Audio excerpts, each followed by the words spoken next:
আবারও মার্কিন যুদ্ধ জাহাজ লক্ষ্য করে হুতিদের ভয়াবহ হামলা। আরো বিস্তারিত জানিয়ে দিব। এদিকে রাফা অভিযানে প্রথম সেনা হারালো ইসরায়েল। এবার ইসরায়েলি হামলায় নিহত জাতিসংঘের ভারতীয় ত্রাণকর্মী। এদিকে ইউক্রেন সংকট সমাধানে চীনের প্রস্তাবে পুতিনের সায়। আরো জানিয়ে দিব, আবারও তাইওয়ানের আকাশে চীনা যুদ্ধ বিমান, বাড়ছে নতুন করে উত্তেজনা। এদিকে ইসরায়েলকে আরো $100 কোটি অস্ত্র দিতে চায় যুক্তরাষ্ট্র। এবার একের পর এক ইউক্রেনের গ্রাম দখল নিয়ে যা বললেন পুতিন। এবং সর্বশেষে জানিয়ে দিব, এদিকে তুরস্ক হামাসকে সমর্থন দেওয়া অব্যাহত রাখবে বললেন এরদোগান। শুনছিলেন সংবাদ শিরোনাম, এখন বিস্তারিত। তবে তার আগে অনুরোধ থাকবে, এই ভিডিওতে একটি লাইক দিন এবং কমেন্টস করে জানিয়ে দিন আপনি কোন জেলা থেকে বা কোথায় থেকে আমাদের সাথে যুক্ত রয়েছেন। এবং সংবাদের সর্বশেষ গুরুত্বপূর্ণ আপডেট পেতে চ্যানেলটি সাবস্ক্রাইব করে আমাদের সঙ্গেই থাকুন। আবারও মার্কিন যুদ্ধ জাহাজ লক্ষ্য করে ভয়াবহ হামলা চালিয়েছে হুতি বিদ্রোহীরা। লোহিত সাগরে মার্কিন যুদ্ধ জাহাজ লক্ষ্য করে হামলা চালানোর দাবি করেছে ইয়েমেনের ইরানপন্থী অস্ত্রধারী গোষ্ঠী হুতি আন্দোলন। হুতিরা বলছে তারা লোহিত সাগরে একটি মার্কিন যুদ্ধ জাহাজ ও ডেস্টিনি নামের একটি জাহাজ লক্ষ্য করে হামলা চালিয়েছে। ফিলিস্তিনের গাজায় গত অক্টোবরে ইসরায়েলি হামলা শুরুর পর থেকে গাজাবাসীর পাশে রয়েছে হুতিরা। ওই অঞ্চলের সাগরে একের পর এক পণ্যবাহী জাহাজে হামলা চালিয়ে আসছে তারা। এরই সর্বশেষ নজির এ হামলা। হুতিদের হামলা থেকে বাণিজ্য জাহাজগুলোকে সুরক্ষা দিতে লোহিত সাগরে টহল জোরদার করেছে মার্কিন যুদ্ধ জাহাজ। লোহিত সাগর পণ্য ও জ্বালানি তেল পরিবহনের জন্য বিশ্বের অন্যতম গুরুত্বপূর্ণ বাণিজ্য পথ। হুতিরা বলছে চলমান যুদ্ধে ফিলিস্তিনিদের সমর্থন জানাতে তারা লোহিত সাগরে ইসরায়েলের সঙ্গে যোগসূত্র থাকা জাহাজে হামলা চালাচ্ছে। গত 7 অক্টোবর ফিলিস্তিনের সশস্ত্র গোষ্ঠী হামাস ইসরায়েলের দক্ষিণ অঞ্চলে হামলা চালায়। এরপর থেকে ইসরায়েল গাজায় নির্বিচার হামলা চালিয়ে যাচ্ছে। ইসরায়েলের দাবি হামাসের পেছনে ইন্ধন জুগিয়েছে ইরান, তবে ইরান এমন অভিযোগ অস্বীকার করেছে। গাজা ইসরায়েল যুদ্ধ শুরু হওয়ার পর থেকে এই অঞ্চলে উত্তেজনা বেড়ে চলেছে। লেবানন, ইরাক, সিরিয়া ও ইয়েমেনের ইরান সমর্থিত গোষ্ঠীগুলো এই যুদ্ধে জড়িয়ে পড়েছে। এতে পুরো অঞ্চলে সহিংসতা ছড়িয়েছে। সূত্র আল জাজিরার। এদিকে রাফা অভিযানে প্রথম সেনা হারালো ইসরায়েল। ফিলিস্তিনের গাজার রাফা এলাকায় লড়াইয়ে এক ইসরায়েলি সেনা নিহত হয়েছেন। মঙ্গলবার এই সেনা নিহত হন বলে জানিয়েছে দেশটির সামরিক বাহিনী। গত সপ্তাহে গাজার সর্বদক্ষিণের ওই এলাকায় শুরু করা স্থল অভিযানে এই প্রথম কোন ইসরায়েলি সেনা নিহত হলেন। বুধবার এক বিবৃতিতে ইসরায়েলের সামরিক বাহিনী জানায়, নিহত ওই সেনার নাম সার্জেন্ট আয়রা ইয়ার জিসপান। 19 বছর বয়সী আয়রা ইসরায়েলের পেতা তিফকা এলাকার বাসিন্দা। তিনি 7ম আর্মড ব্রিগেডের 75তম ব্যাটালিয়নে কর্মরত ছিলেন। গত 7 অক্টোবর ইসরায়েলে ফিলিস্তিনের প্রতিরোধ সংগঠন হামাসের আকস্মিক হামলার কয়েক ঘন্টা পর যুদ্ধ ঘোষণা শুরু করে দেশটির প্রধানমন্ত্রী বেনিয়ামিন নেতানিয়াহু। কিছুদিন পরে গাজা স্থল অভিযান শুরু করে ইসরায়েলি বাহিনী। এই স্থল অভিযানে এ নিয়ে 273 জন ইসরায়েলি সেনা নিহত হয়েছেন। যুক্তরাষ্ট্র সহ আন্তর্জাতিক সম্প্রদায়ের উদ্বেগ উপেক্ষা করে গত সপ্তাহে রাফায় স্থল অভিযান শুরু করে ইসরায়েল। বর্তমানে শহরটি দক্ষিণ পূর্ব অঞ্চলের ছোট একটি এলাকা নিয়ন্ত্রণে নিয়েছে ইসরায়েলি বাহিনী। ইসরায়েলের সামরিক বাহিনী জানায়, পূর্ব রাফায় অভিযান চালানোর সময় গিভাতি ব্রিগেড হামাসের একটি প্রশিক্ষণ কেন্দ্রে হানা দেয়।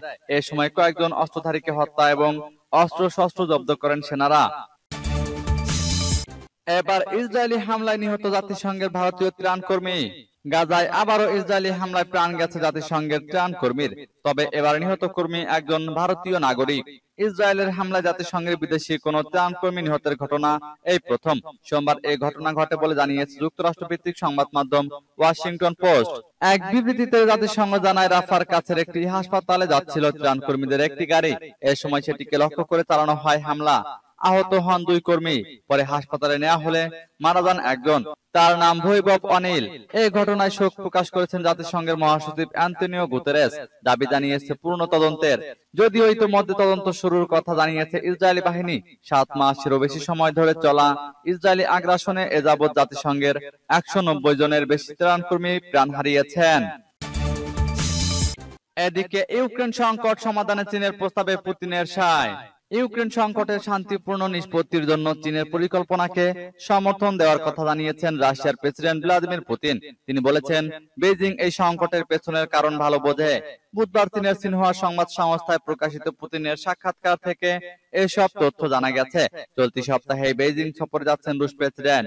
তার আগে সাক্ষাৎকারে পুতিন বলেন, 2 বছরেরও বেশি পুরনো সংঘাতের সমাধানের লক্ষ্যে সংলাপ ও আলোচনার জন্য উন্মুক্ত রয়েছে রাশিয়া।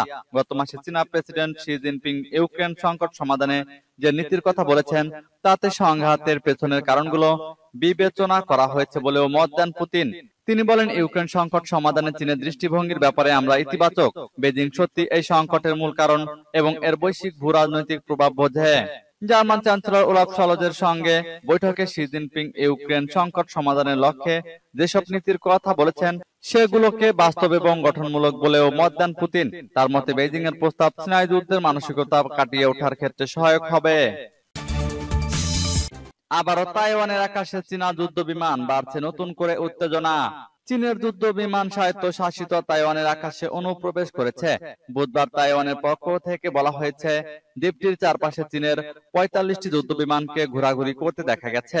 চলতি বছরে তাইওয়ানের আকাশে এটাই একদিনে সর্বোচ্চ চীনা সামরিক বিমানের উপস্থিতি বলে উল্লেখ করা হয়েছে। স্বায়ত্তশাসিত দ্বীপটির নতুন প্রেসিডেন্ট দায়িত্ব গ্রহণ করার আগে নতুন করে উত্তেজনা উস্কে দিল বেইজিং।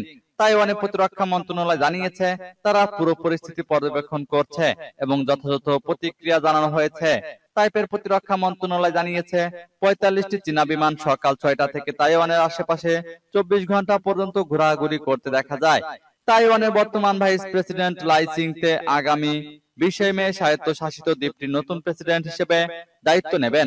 তিনি চলতি বছরের জানুয়ারিতে অনুষ্ঠিত হওয়া নির্বাচনে জয়ী হওয়ার পর থেকেই উত্তেজনা বেড়েছে।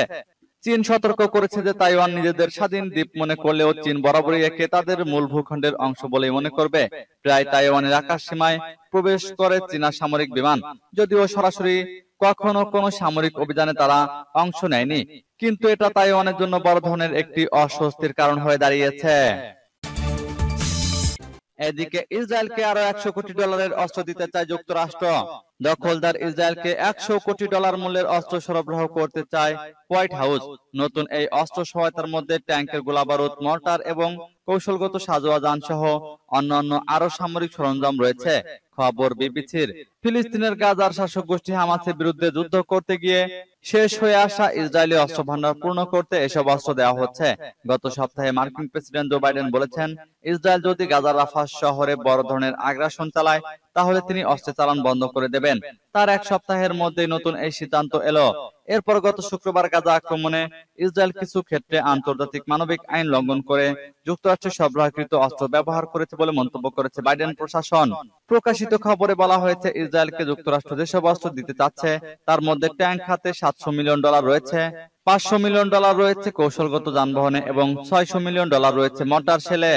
এদিকে অস্ত্রের নতুন এই প্যাকেজের বিষয়ে মার্কিন কংগ্রেসকে অনানুষ্ঠানিকভাবে জানিয়েছে বাইডেন প্রশাসন। মূলত এই সহায়তা প্যাকেজ ইসরায়েলে পাঠানোর আগে কংগ্রেসের অনুমোদন নিতে হবে। এবার একের পর এক ইউক্রেনের গ্রাম দখল নিয়ে যা বললেন পুতিন। রাশিয়ার প্রেসিডেন্ট ভ্লাদিমির পুতিন বলেছেন, ইউক্রেনে রুশ বাহিনীর অবস্থান উন্নত হচ্ছে। পুতিন বলেন, ইউক্রেনে আরো সামরিক অভিযানের পরিকল্পনা করার কাজ চলছে। বিদ্যমান স্থল আক্রমণের বিষয়ে পুতিন বলেন, আমাদের সেনারা ইউক্রেনের ফ্রন্ট বরাবর সব অবস্থানে সব দিক থেকে প্রতিদিনই উন্নতি করছে এবং অগ্রসর হওয়ার পরিকল্পনা করা হচ্ছে। ক্রেমলিনের প্রতিরক্ষা মন্ত্রী আন্দ্রেই ভেলুসভ, নিরাপত্তা পরিষদের সচিব সের্গেই শোইগু ও শীর্ষ জেনারেলদের সঙ্গে এক বৈঠকে পুতিন আরো বলেন, সেনাবাহিনীর কাজ পরিকল্পনা অনুযায়ী এগোচ্ছে। রুশ নেতা বলেন, আগামী বছরে প্রতিরক্ষা ব্যয় জিডিপির 8% বেশি হবে। মার্কিন পররাষ্ট্রমন্ত্রী অ্যান্টনি ব্লিংকেন কিয়েভে সফরের সময় ইউক্রেনকে অতিরিক্ত $200 কোটি সামরিক তহবিল দেওয়ার ঘোষণা দেওয়ার পরপরই পুতিন এই বক্তব্য দিলেন। উল্লেখ্য, রুশ বাহিনী সম্প্রতি ইউক্রেনের খার্কিভ অঞ্চলে একের পর এক গ্রাম দখল করছে। সূত্র বিবিসির। এদিকে তুরস্ক হামাসকে সমর্থন দেওয়া অব্যাহত রাখবে বললেন এরদোগান। তুরস্কের প্রেসিডেন্ট রিসেপ তাইপ এরদোগান বলেছেন, তুরস্ক হামাসের পাশে থাকবে। তারা নিজেদের ভূখণ্ডের স্বাধীনতার জন্য এবং আনাতোলিয়াকে রক্ষার জন্য লড়াই করছে। আল জাজিরার খবরে বলা হয়েছে, আনাতোলিয়া উপদ্বীপটি বর্তমানে তুরস্কের এশীয় অংশ নিয়ে গঠিত। 2011 সাল থেকে তুরস্কে হামাসের একটি অফিস রয়েছে। তুরস্ক ইসরায়েলি সৈন্য গিলাদ শালিদকে মুক্ত করার জন্য হামাসের সাথে একটি চুক্তিতে সহায়তা করেছিল। প্রেসিডেন্ট এরদোগান হামাসের রাজনৈতিক নেতা ইসমাইল হানিয়ার সাথে যোগাযোগ বজায় রেখেছেন। হানিয়া ঘন ঘন তুরস্ক সফর করেন। আঙ্কারায় পার্লামেন্টারি গ্রুপের এক বৈঠকে এরদোগান বলেন, ইসরায়েল গাজায় থামবে না, আর ইসরায়েলকে যদি না থামানো যায় তাহলে এই দুর্বৃত্ত রাষ্ট্রটি শেষ পর্যন্ত প্রতিশ্রুত ভূমির ভ্রম নিয়ে আনাতোলিয়াকে টার্গেট করবে। তিনি বলেন, ইসরায়েলি প্রধানমন্ত্রী নেতানিয়াহু ও যারা গণহত্যায় জড়িত তাদের জবাবদিহিতার আওতায় আনা হবে, তারা বিচারের মুখোমুখি হবে। আমরা তা নিশ্চিত করব। যুদ্ধ বিধ্বস্ত গাজায় তুরস্ক জাহাজে করে একাধিকবার সহায়তা পাঠিয়েছে। এছাড়া অবিলম্বে যুদ্ধ বন্ধে এবং ইসরায়েলি প্রধানমন্ত্রী নেতানিয়াহুকে টার্গেট করে তুরস্কের প্রেসিডেন্ট রিসেপ তাইয়েপ একাধিকবার বক্তব্য দিয়েছেন।